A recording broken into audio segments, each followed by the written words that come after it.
வணக்கம் குழந்தைங்களா. Welcome to தமிழமுது.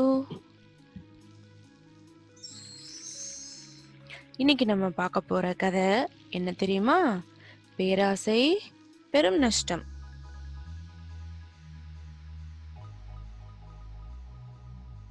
ஒரு ஊர்ல ஒரு பேராசை பிடிச்ச ஒரு பிச்சைக்காரன் இருந்தானா. அவன் வீடு வீடா போய் உணவு வாங்கி சாப்பிடுவானாம். அவன் எப்படி இருப்பான்? பிச்சைக்காரனாலே ரொம்ப கிழிஞ்ச உடையெல்லாம் போட்டுட்டு இருப்பான்ல, அந்த பிச்சைக்காரன் அசிங்கமா கிழிஞ்ச ட்ரெஸ் எல்லாம் போட்டுட்டு இருந்தானாம்.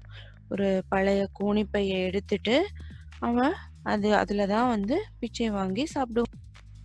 ஒவ்வொரு வீடா போய் பார்த்துட்டு எதுவும் கிடைக்கலன்னா அந்த வீட்டுக்கு முன்னாடி போய் நின்னுட்டு, வீடு ரொம்ப பெருசா இருக்கு, ஆனா இங்க இருக்கிறவங்க பணம் நிறைய இருந்தும் கொடுக்கறக்கு மனசே இல்லாம ரொம்ப அதிகமா எதிர்பார்க்கறாங்க, கடைசியில எல்லாத்தையும் இழப்பார்கள் அப்படின்னு சொல்லிடுவானாம்.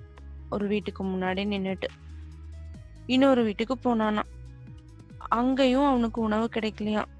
இந்த வீட்டுல உள்ளவன் கோடீஸ்வரன், ஆனா இருக்கிற பணத்துல திருப்தி இல்லாம சூதாடிக்கிட்டே இருக்கான். கடைசியில எல்லாவற்றையும் இழந்தான். எனக்கோ கொஞ்சம் பணம் கிடைச்சா போதும், நான் அதை வச்சு சந்தோஷமா இருப்பனே அப்படின்னு அவன் மனசுல நினைக்கிறான். அப்படின்னு அந்த பிச்சைக்காரன் அப்படி சொன்னதும் அவன் முன்னாடி ஒரு அதிர்ஷ்ட தேவதை தோன்றுச்சு. அந்த அதிர்ஷ்ட தேவதை அந்த பிச்சைக்காரன் கிட்ட என்ன சொல்லுச்சு அப்படின்னா, நான் உனக்கு தங்க நாணயங்கள் கொடுத்து ஹெல்ப் பண்றேன், உதவி செய்யறேன் அப்படின்னு அந்த தேவதை சொல்லுது. பிச்சைக்காரனும் உடனே அந்த கோணிப்பைய எடுத்து விரிக்கிறான். அப்போ அதிர்ஷ்ட தேவதை ஒரு கண்டிஷன், ஒரு நிபந்தனை சொல்லுது.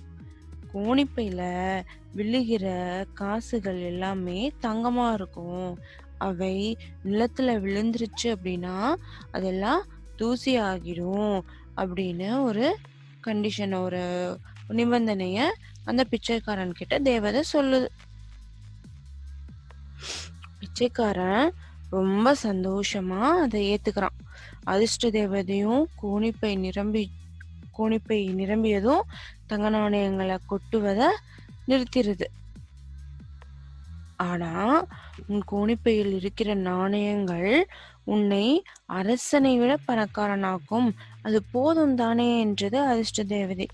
உடனே பேராசை பிடித்த பிச்சைக்காரன், போதாது, எனக்கு இன்னும் நிறைய வேணும் அப்படின்னு சொல்லி கேக்குறான்.